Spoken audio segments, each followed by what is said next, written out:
Browns 21-14 losers to Cincinnati here at Huntington Bank Field. They are now 1-6 on the season. But of course, the big story is Deshaun Watson. Goes down near the end of the second quarter, suffers what is believed to be a season-ending Achilles injury. It's really just a matter of confirmation at this point. So Mary Kay, another season lost for the Browns starting quarterback. It really is so hard to believe. It was almost surreal watching him go down like that and knowing instantaneously that it was probably going to be season ending. We've seen a lot of torn Achilles in our day. It looked exactly like that. So we kind of knew, he knew. And now, when you think about it, Deshaun only played 6 games his first season, 6 games his second season for the Cleveland Browns, and 7 games in his third season. And now, who knows where this is all going to go? He's got 2 years left on his contract. I'm sure he'll undergo surgery soon. That's going to be probably a 9 to 12 month recovery after that.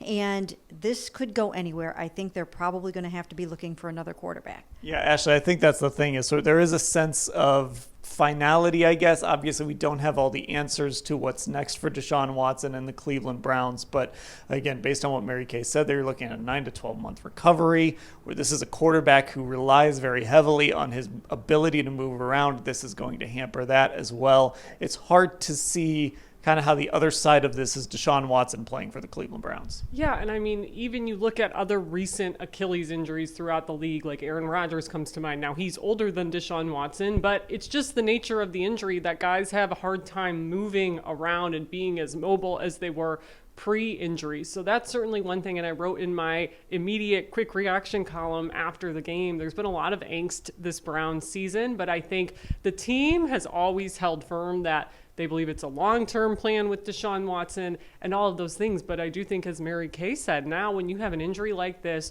we're at the point we're at in the contract. I think the angst is only going to get worse because you do have, there's no ignoring, I should say, these long-term questions at the quarterback position. And it's where this team has been so many times post-return in 1999. Now, we will get to what their options are now for the rest of this season. But first, let's talk about something else that came out of this injury, and that is the fan reaction to the injury. It certainly riled up Browns players. Myles Garrett went straight to the podium. That never happens. He's never at the podium that quickly.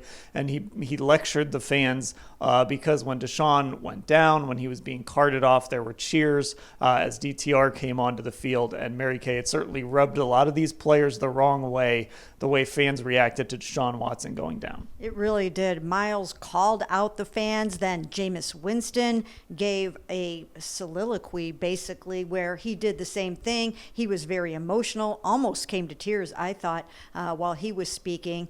And to a man, they were all very, very upset about this because they've watched Deshaun Watson go out there and get sacked 33 times, get hit, try to hold this dysfunctional offense together. Of course, he was part of the problem, but the problems have been widespread this entire season. And these teammates have his back. They're very, very upset about this. And somehow I think they have to try to repair this relationship that they have right now with this fan base. Yeah, because, I'll be honest, Ashley, just looking at Twitter, and certainly that's not, the end all be all, but it does seem like there are fans out there who aren't particularly happy that players were lecturing them, especially if they weren't the ones who were cheering or booing or whatever the reaction was to Deshaun Watson. So I did think it was interesting how just across the board, players kind of made this a really big talking point. Yeah, I mean, I think this is the prime example of a phrase that Kevin Stefanski has used so many times, and it's that winning is a deodorant. I think if the Browns had a winning record right now and the same exact injury happened, I think maybe the reactions would have been a bit different. I think it's made players, their blood tend to boil. Like we said, Myles Garrett quickly coming to the podium instead of, taking the time to calm down a little bit and think about what he wanted to say and go out there and make those statements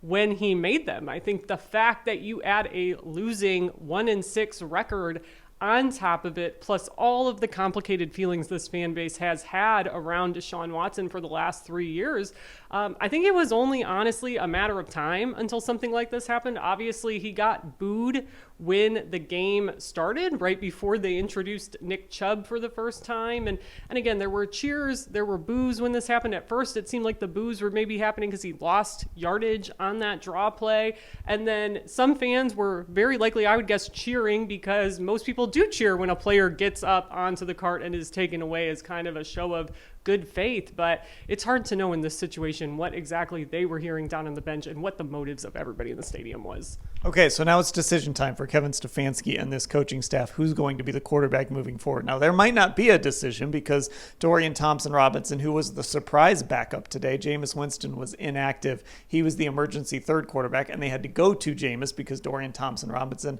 hurt his finger. They had x-rays. He had a bandage on his middle finger, said he was having trouble gripping the football. So we don't know if Dorian will even be available next week or in the immediate future. But if he is, Mary Kay, where do you think this football team is going to go at the starting quarterback position? Well, it might be a little bit of a tough decision because there are so many things wrong with this offense right now. I think it's a tall order for a very young quarterback like Dorian Thompson-Robinson to try to pull it out of the doldrums, especially next week against the Ravens. We know how Dorian Thompson-Robinson's career started with that 28-3 loss to the Ravens last year when he was overmatched in that game. The moment was kind of too big for him.